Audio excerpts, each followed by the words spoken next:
In the previous parts, we explored the most controversial moments of Squid Game Season 3, from Gi-hun's heartbreaking sacrifice to the deeper meaning behind the child's unexpected victory. If you haven't seen them yet, the links are in the description. Now let's continue and dive into the final and most revealing part of the story.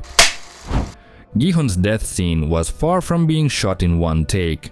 There were many, and it was not related to the shot of the hero falling. The problem wasn't technical at all.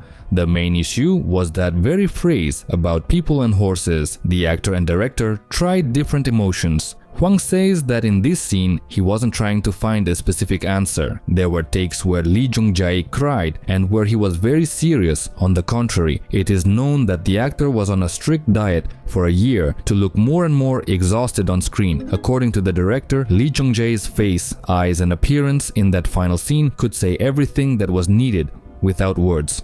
By the way, the diet was one of the most difficult challenges for Lee Jung-jae. When everyone sat down for lunch, he would just leave. According to the actor, this is very difficult, as a meal is what united colleagues throughout the entire filming process. But he didn't have that opportunity because being there with everyone at that moment was unbearable. In the third season, one of the most brutal and provocative plot twists was that the VIPs demanded the official inclusion of Jun-hee's newborn child in the games.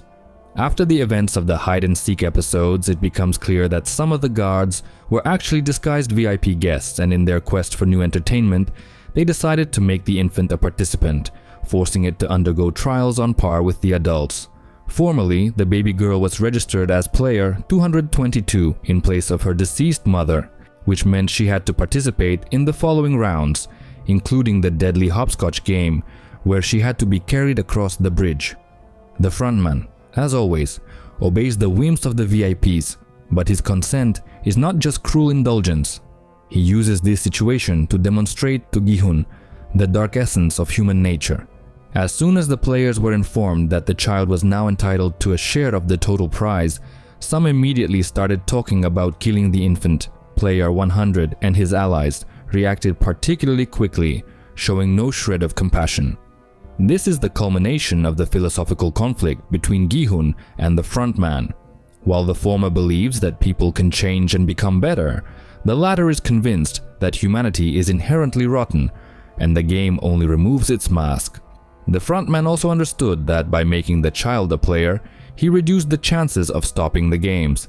After all, the prize would now have to be shared with one more participant. His calculation proved correct. Most players decided to continue participating, even if it meant the potential death of the infant. In these scenes, the child becomes not just a participant, but a symbol, the very litmus test that shows who remains human in the most inhumane conditions, and who is ready to betray even innocence itself for money. Little slut is dead. Since she died back there, her share should be ours. What's that baby done to deserve it? Huh? Yeah, man! In the finale of the third season, the fate of Gi-hun's prize money is revealed. Everything he won in the first season was secretly transferred to his daughter. After Gi-hun's death, a mysterious figure enters his hotel room and takes the money, which, as it later becomes clear, was placed in an account to which In-ho, aka the frontman, left access for the girl, along with her father's personal belongings. In-ho, realizing what kind of person Gi-hun was and that he fought not for himself but for others, decides to fulfill his will to secure his daughter's future. This act shows that In-ho, despite his past horrors and participation in organizing the deadly games, is still capable of empathy and redemption. Of course, this can also be seen as the frontman finally admitting his complete or partial defeat in his unspoken ideological game with Gi-hun. Whether this money will change Ga-young and what she will do with the very clear evidence of the death game's existence is still unknown. The director spoke about it this way: when, after all that has happened, the host takes Gi-hun's money, puts it into an account, and takes it to Ga-young, along with player 456's blood-stained jumpsuit. It was at that moment I realized how complex this character is. The fact that he brought her not only the money, but also the jumpsuit. He didn't even wash it, but brought it just like that, blood-stained. I thought, what does this person feel? By the way, this jumpsuit is very important because it has not only Gi-hun's blood on it, but also Daeho's, the man Gi-hun killed. Parallel to this, the story of In-ho and his younger brother Jun-ho develops. Despite In-ho brutally killing for victory in the games, in the past, he saved Jun-ho and even gave him a kidney.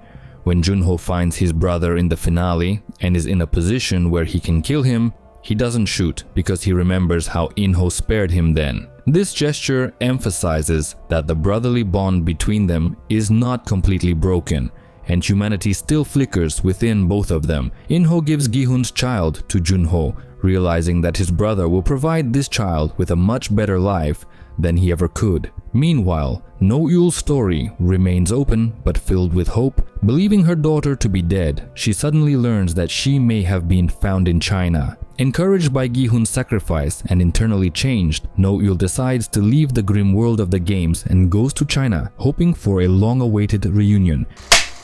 Many viewers still do not understand the frontman's humane act in the finale of the third season of Squid Game. In an interview with Netflix Tudum, actor Lee Byung-hun explained why his character saved the child, stating that the last signs of humanity still remained in him. This actually emphasizes the fact that somewhere deep inside, he had a last shred of humanity left. This is the agreement that director Hwang and I came to. And that's how I played my character. The frontman had a final bit of kindness left inside, which is why he saves Junhee's child when the island begins to self-destruct. I don't know how explicitly it was shown in the series, but still, before the final game, when the host suggests that the infant become player 222, deep down he worries about this child and wants to save its life. Byung-hun also spoke about the difficulties of portraying three different versions of his character: the frontman, Yong-il, and In-ho. The character's actions might indicate that In-ho was the one who made such a gesture at the end,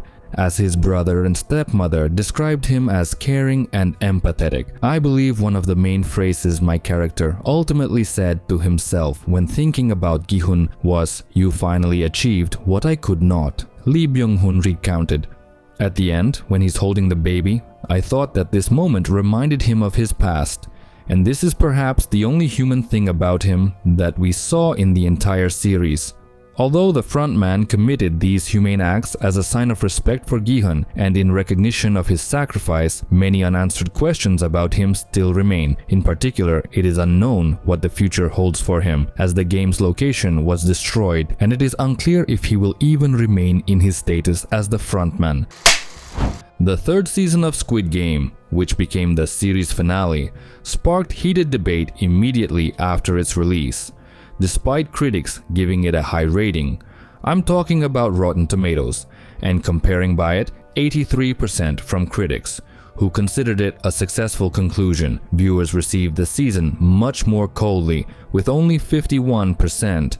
This is a record-breaking difference between critic and audience reviews in the history of the series. Many viewers were disappointed with how the events unfolded, especially the ending, while others, on the contrary, consider the finale very worthy. The season was the shortest but also the most discussed, and now Squid Game concludes its existence as one of Netflix's most successful and at the same time controversial original shows. I'm talking, of course, about this specific series, but considering that the final scene introduced us to two-time Oscar-winning actress Cate Blanchett, it becomes obvious that this was only the beginning. In-ho seemed not at all surprised to see the recruiter playing Dedakji in Los Angeles, which is quite logical, given that the frontman was probably well aware of the games being held in other countries. Blanchett's character also seemed to recognize In-ho as the frontman, which suggests that she has been part of this system for some time. The epilogue of the third season of Squid Game took place 6 months after Gi-hun's death and the explosion of the island. The scene with Cate Blanchett in the finale not only teases an American spin-off, but also confirms that the games were not stopped. The Korean games may not be held for some time after their exposure, but Squid Game will continue in at least one other country, the USA. The fact that the game is also held in America is not surprising, given that most, if not all, of the VIPs from the seasons released were from the United States. The organization, founded by Il-nam and his wealthy friends, is clearly not limited to Korea, while series creator Hwang Dong-hyuk has openly spoken about rumors of an American spin-off, stating that he has also read the news about a Squid Game spin-off. Netflix has not yet officially confirmed the project, Before the release of the second season, director Hwang noted that no information had been shared with him yet, but he is a big fan of Fincher and would be very happy to see what comes of it. I also read the news that David Fincher is taking on a Squid Game spin-off, and I haven't been officially informed about it, so it's hard to comment, but I'm a big fan of David Fincher. You know, I have great respect for many of his works. If he really does a spin-off of the game, I personally, as a fan, am very excited to see what comes of it. You know, I can't wait to see what he's come up with. Whether Cate Blanchett will reprise her role in the new series of the franchise or not is unclear, but having such a renowned actress in the project would certainly make it even more interesting. Many are unsure if the project needs a spin-off, but hardly anyone would dare to say that this potential collaboration between Fincher and Blanchett doesn't sound amazing. Funnily enough, in the Netflix special titled Squid Game: The Conversation, it is revealed that Lee Jung-jae had no idea who was playing the cameo role in the final scene, and byung-hun couldn't even say hello to the Hollywood actress, even though he was just a few meters away from her in the shot. Cate Blanchett, she's one of my favorite actresses, but I couldn't even say hello to her. We filmed this final scene separately because the camera just switched between us. It was rolling back and forth. I couldn't say hello because as soon as we finished filming, we had to leave immediately.